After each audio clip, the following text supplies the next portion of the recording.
Hi guys, today we're unboxing and setting up an Echo Dot. So this is the 4th generation of the Dot product. Details are in the description below, including purchasing links. So I purchased this over Black Friday for $28.99 in the UK on Amazon. I currently own the 2nd generation product, thought it's worth giving the latest one a try. So let's have a brief look around the packaging. So it comes in a compact box here, picture of the device there.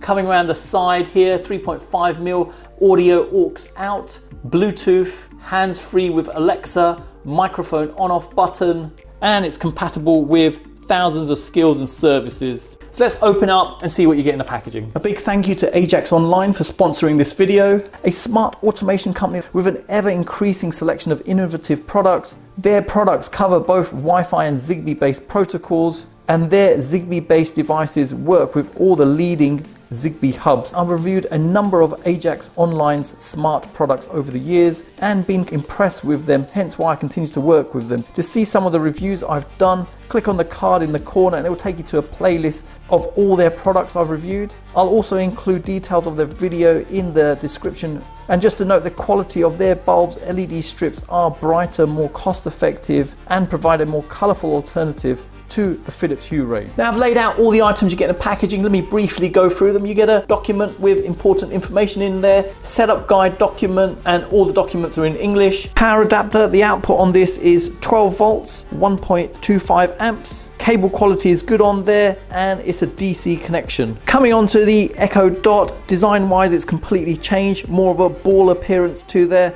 and material over there. You've got black plastic going all the way around the side there, a bit larger on this side than that side. You've got the buttons towards the back. So this is the action button, volume control and mute. Coming over to the back here, you've got the DC power point and the 3.5mm connector for output and audio. The area over here is the LED light up area, so no longer at the top, it's moved over to the bottom. Looking at the bottom, you've got a rubber area here to avoid it slipping on the surface. Has a good solid construction to it. Taking a look at the 2nd generation product, you can see it's changed quite considerably, slightly larger and much taller than the device.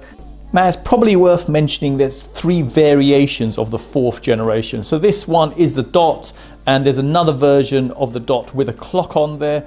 Both are identical, the only difference is obviously the clock display on there.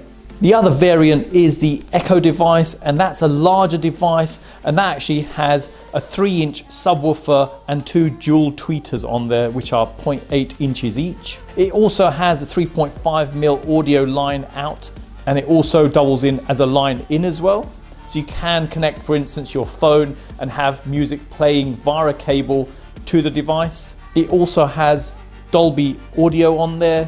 It has a built-in Zigbee smart home hub. So worth keeping in mind if you're after better sound quality than this, and this one has got pretty good sound quality, it's worth going for just the Echo device. Now in terms of the positioning of the buttons, I think they would have been better suited to be more around the front area, being hidden away, a little bit out of reach sometimes. So if you've got it on your table, for instance, the first thing you can see is the mute one, but you can't see the other ones that easily, unless obviously you're looking from the top view on there. Now looking at the controls on the top of the device, you've got the mute button here. As soon as you press that, obviously the light comes on indicating it's muted, and looking underneath, you got the red indicator there as well. Pressing it again, obviously unmutes it. Now volume control wise, if I go down, you can see the light here getting dimmer and dimmer, and then increasing it, increases it. There you go, brighter and brighter as you're going along. So a good visual indication. Obviously, the previous generations had the same thing, but obviously the light was at the top on those ones. So in terms of positioning, obviously it's nice to have it in a position where you're seeing the whole device so you can see the color indicators below. As with the other devices, you've also got an action button there. So if there's anything that needs an action, you can just hit it there. Comparing it with the 2nd generation, there you go in terms of light indicator. Obviously it's quite prominent on the top area here, but I think it looks quite good at the bottom. The speaker on here is a front firing speaker and it's 1.6 inches in size. So in terms of functionality, voice control is the same as the other Echo devices. So you can say things like, tell me a joke. Why did the chicken cross the road halfway? She wanted to lay it on the line. What's the time in New York? In New York, it's 5:38 a.m. So useful just for general information and even for things like the radio. If you wanted to play the radio, you could say radio play talk radio. LWR Talk Radio from TuneIn. The port of Genoa are frequented by sailors, prostitutes, migrants, and petty crooks. They're also home to Libera. Let's make a start at setting this up. So I'm at my Android phone. If I go to the Play Store, the app we're after is Amazon Alexa. I've already got it installed, and just to note, you also need your Amazon account details with this. So once you've installed it and started it up, it'll ask for your sign-in credentials. Enter in your Amazon details in there and you'll be presented with the following screen. So let me click open here, and that's what you'll get. Now to add this device in, you want to go to devices, click the plus, add device, Amazon Echo, and Echo Smart Speakers at the top. Just select that. So next we need to turn on the speaker. So let me power it on. Hello, your device is ready for setup. Just download the Alexa app and follow the instructions. Hallo, dein Gerät kann jetzt... Let's take the volume down so it's ready for setup now. So I'll click yes. Now I need to turn on Bluetooth. And there you go, it's already found the device. So if I select it, now it's saying select your Wi-Fi network. Let me select the previously saved to Amazon one. And there you go, your Echo Dot is now connected. Continue to that. Which room is your Echo Dot in? So I can just click skip for that. Teach Alexa your voice. We can skip on that one. So this is so you want to tell yourself apart from others. I'll just say yes, skip. Where is your Echo Dot? So this is for weather and local details. So let me enter in an address. And there you go, setup is complete. As simple as that to get added in. And if I click done, that's it. The device is now ready to use. Now looking in the app and in devices, Echo and Alexa, if I go in there, you can see it over here. So Echo Dot 4th Gen, just to show the options you have available on here. So you can quickly change the volume on here if you wanted to. Audio settings wise, you've got bass, mid-range and treble values, so that can be amended to your preference. You can see the indicator going off in the background, just indicating a change has happened on there. Back from here, Bluetooth devices. So you can pair up a separate Bluetooth speaker on here, but just to note, it has to be a speaker with no pin that needs to be required to be added in. So I've got my Bluetooth speaker here and we can pair it directly to that. So if I click pair a new device, pair Echo device with your Echo Dot, and there you go, it's picked up my Echo Show, so I can pair it with that, or my Bluetooth speaker, which is a Zenbury Z8 Plus. If I click on that, device paired from Zenbury Z8 Plus. There you go, so it's paired with that. So now if I unmute it, I can say, what's the weather like in London today? Right now in London, United Kingdom, it's 56 degrees. So it's now coming out of here. Skies. So now what's happening is the output from the Alexa is coming via the Bluetooth speaker. So you've got two methods of giving output, obviously the 3.5mm cable here and the Bluetooth functionality. And now if I drop that down, I can disconnect the device or forget the device. So I'll just forget it for now. Now disconnected from Zenbury Z8 Plus. Next we've got Wi-Fi network, and this is where you can change your Wi-Fi network connectivity, and it supports both 2.4 GHz and 5 GHz Wi-Fi on here. Next we've got speaker. Now coming in here, you can have multiple devices in the same room, but you can have a preferred speaker. So here you've got select a preferred speaker. So if I click there, go to next, select the preferred speaker for the studio group. So if you have a group of devices, if I click that one, save to that, that's my preferred speaker now. Now coming back from there, speaker group. So if I click that one, save to that. So if you had multiple Echo devices in a group, this is the preferred one. So done to that. Coming back in there, other speakers, so you can go back into built-in speaker, or you can flip over to the Bluetooth connected speaker in there. So save to that. Then you got stereo pair subwoofer. Clicking on there, you can pair up other speakers on here. Back from there. Next we've got pair Alexa gadget. If I click on that, you can pair up other devices like Bluetooth devices with this. Skip that step, back again. Then you've got tap gestures, and this is where a single tap to snooze alarms, for example. You can turn that off if you wanted, or turn that on. Sounds, so alarm volume, you can have it gradually increasing if you wanted. Even the volume of the alarm, you can change that. Simple alarms, just showing the different effects on there. Coming back. Then you've got notifications set to default at the moment. Then you've got communication incoming call ringer, so that's on. request sounds. It's the start of request. You can actually turn on the sound for that, and end of request, you can have a sound for that. It's off at the moment. Then you've got do not disturb. It's currently off. And you can set a schedule for when you don't want to be disturbed. So if you don't want anything to come in during a certain period, this is where you do it. So you turn it on, turn that on, and you can set your period. And there's a good example. In the middle of the night, for example, if you didn't want anything to come on, you'd set it up here. Then you've got communication going into there, calling and messaging. It can be set up to communicate with other devices, so other people can call you on here. You've got announcements on here as well. So if I said, announce dinner's ready. Announcing.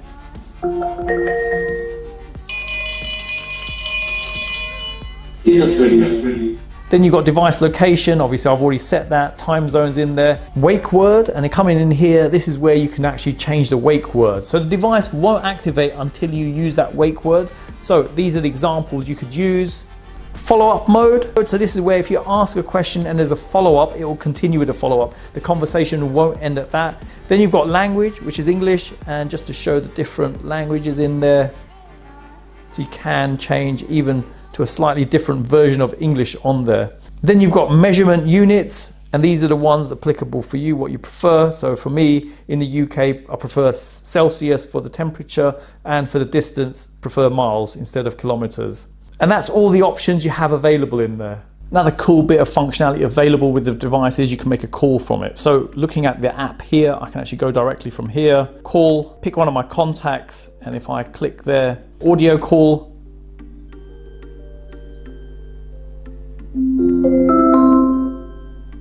Geek Street would like to talk. Alexa, answer call. Test 1, 2, 3. There you go. You can take a call as well.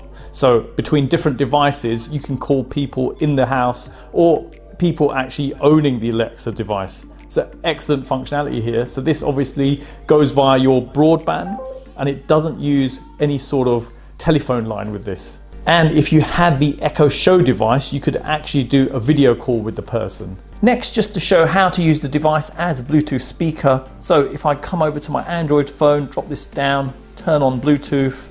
Now, if I say, turn on Bluetooth pairing. Searching. I don't see anything to connect.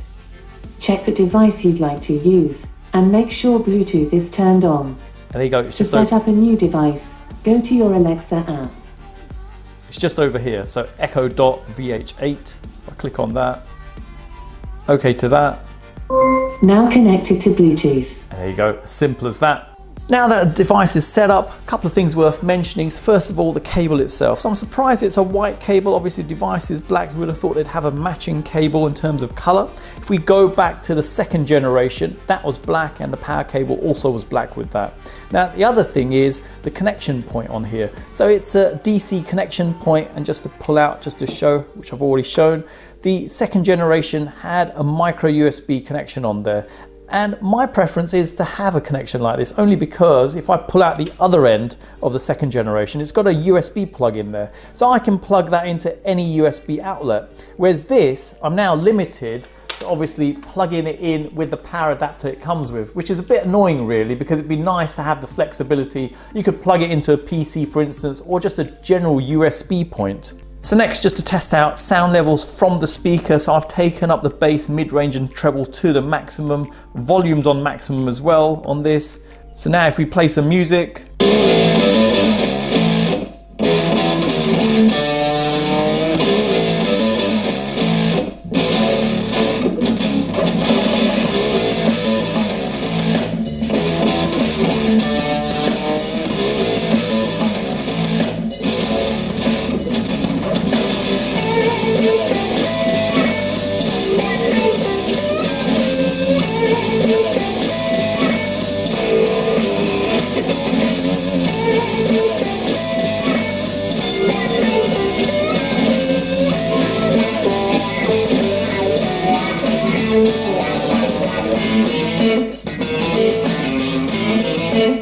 So 91.8 decibels coming out of here. So the sound levels are pretty high. Sound quality is good as well. Zero distortion on here.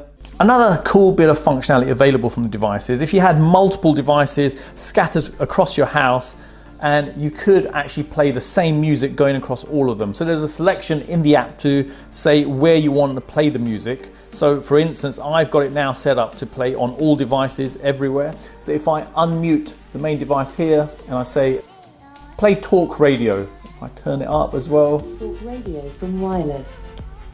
This modelling and all this. There you go. Let's turn it down on here. That's muted. And now it's just coming out of this one. Which you know, will not surprise you. And I think over the summer, for example, a lot more progress. So there you go, multi-room audio, very easy to achieve on here. And good bit of functionality, it goes across different devices, all on the same, obviously, type. So they're all Echo devices here. For our next test, let's test out the microphone on here. So I'm gonna play the radio at maximum volume and see if the device can pick up when I call out for it. Play talk radio. Talk radio from wireless. A super shopper who's cold and can keep really composed. Alexa. But a lot of us will also react to those messages Alexa. online. That's why there's been Alexa. concern that absolutely our Alexa. distribution fleets are at capacity. Alexa. They are hitting levels 4 or 5 times the level of last year, if not more in some Alexa. cases. And Stop. people that are kind of concerned about they've had to use. So the levels do blank it out a little bit. So performance is reasonable, I'd say. Depends on what's playing. So I have noticed even if I speak lightly on some scenarios, it does work quite well. So you've seen probably the worst of it so far. But again, just to note, the levels are loud on here. So obviously it's gonna blank out what's going on around and probably it's gonna struggle to hear. So keep that in mind. General performance is pretty good from this. So here's a useful use for the device. So if you had an old amplifier, for example, so I've got my Sony one over here. It's not a smart amplifier in any way, so no voice control capabilities built into it.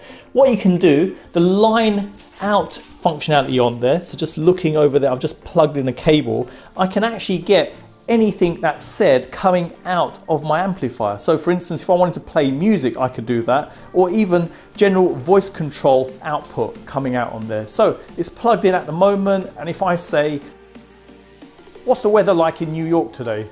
New York, United States is 38 degrees Fahrenheit. There you go. How useful is that? Really good. So if you had old tech, you could update it having voice control on there. Now in terms of smart control, that's available as well. I've reviewed loads of smart tech, so you can check out the other videos I've got, but standard functionality is available for this as well. So if I say, turn on Nanoleaf. Okay. Change Nanoleaf color to green. Okay. Turn off Nanoleaf. Okay. There you go, excellent. And it can integrate with all sorts of tech like lights, switches, smart plugs. It's very useful to have.